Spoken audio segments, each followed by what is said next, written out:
You know, I really hardly ever do negative reviews or say too much negative on here and stuff. But I saw something today that just kind of made me start thinking. And I kind of keep a hall of shame in my head of stuff, characters, storylines, and stuff. You know, some of these characters are still lovable, but they're there. And just to give you an idea, you know, Dazzler with the roller skates, disco era. Marrow, one of the stupidest characters ever. Squirrel Girl, you can love her, I guess. Power Pack. Captain Ultra, which may very well be a George Perez design. Booster Gold. Vibe, who may be making a comeback. We'll see if he's still breaking. You know, can he still? You know, he's breaking, man.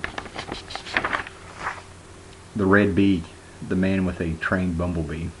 I think the guy was psychotic and delusional. And the newest member of our Hall of Shame, the Phoenix Five. I saw this and just could not believe what I've done. Did they, you know, read the Dark Phoenix saga? Do they understand what the Phoenix Force is? Apparently Iron Man did something trying to stop the Phoenix and it split in 5 parts, and it went into the brother-sister combo of Magic and Colossus, and to the lovers of Cyclops and Emma, the White Queen, and for some reason Namor. And just look at Cyclops. That's ridiculous. And doesn't like Colossus have the power of Sidorak right now or something? That's why we don't have a Juggernaut. So, you know, they've amped him up. Oh my gosh, just look at that. I mean, way to go, guys. You made Flashpoint look really good. The power of the Shazam, you know, the Shazam kids and all that stuff. You just really, way to go, guys. Oh my God. But the good thing that came out of that is it kind of made me have peace with the 4 Watchmen. Because, you know, I got 2 books today. And didn't have to pay anything for them. Got them on store credit. And they're both good. That Phoenix 5 thing is blowing my mind. The Phoenix 5, you know, if that's what they're going to do to the X-Men and their big event for the summer, then the 4 Watchmen's not going to be that bad, you know. But anyway, first one we'll talk about is Big Earth 2. You know, a lot of hype because this is, you know, Alan Scott's revealed to be, you know, gay, which, you know, fine, no really biggie to me. You know, I read it. This book is slowly, I think this is one of the top 3 books written by DC. Well, maybe 5, because I haven't really read Animal Man and Swamp Thing, so I'll put this in the top 5 books of DC's 52. It's finally picking up. We're finally getting some characters going there, and poor Alan Scott. Not only is he outed, which I don't think is a bad thing by any means, no, by no way. This was tastefully done. It just, I think, you know, honestly, it just does not matter to me one way or the other what his orientation is, sexual orientation is. It really doesn't. But what they did is they did take that into account to make it part of the story with the cliffhanger that was on the last page of this. Plus, we have 2 characters pop up, and there's going to be a spoiler. I won't tell you who they are. Mr. Terrific pops up, and Terry Sloan pops up. And I'm not going to tell you who that is.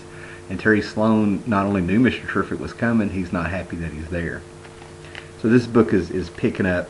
I like how this is a self-contained little universe in one book. I don't count World's Finest, the Power Girl Huntress book. I feel like that's going to be filler. I mean, maybe it'll go somewhere. But this is good. Everything you need is right here. I mean, you can buy one comic a month and you've got exactly what's going on here. And I don't feel like they're going to be dragging this out. My prediction is maybe, just maybe, I don't know. Hot Girl does pop up in it. Hot Girl is wearing a helmet, which you may have seen online for maybe cover 3 or something. but I noticed that it's kind of got like a Spartan look to it. So I'm kind of wondering if the gods are handing out all these powers. I don't know. I don't know. And of course, the big one we have before Watchmen, Minutemen #1. First reaction is that Night Owl's our narrator. Maybe we're getting some more prose from his book.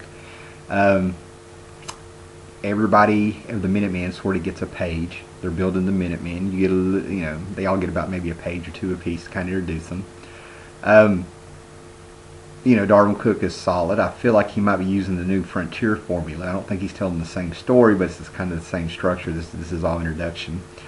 Felt like I was reading maybe a mobster tale. That's my first impression. Everybody's getting busted in this. It's got protection money, and cops getting little payoffs, and bank robbers, and gets into the kiddie porn. And the biggest thing in there is that the silhouette was one of the Minutemen. I was really, in the movie, I really wanted to see more of the silhouette. I was kind of drawn to what her story could be there. And the biggest thing is that why it didn't get as much hype, because it's old news, is she's a lesbian, and that's acknowledged in here.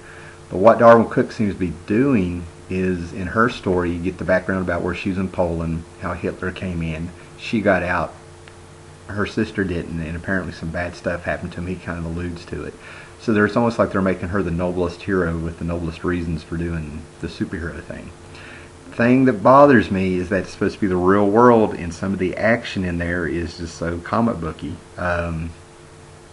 You just kind of got to see it. They're silhouettes jumping from a rooftop, jumping down, catching a wire, then bouncing off oh my God, what are they called? The Terrence, I don't know what you call them, but they keep the rain off people who are walking out of a store, and she bounces off one of those, and catches one of those, saves a little kid. That's all I'm going to say there.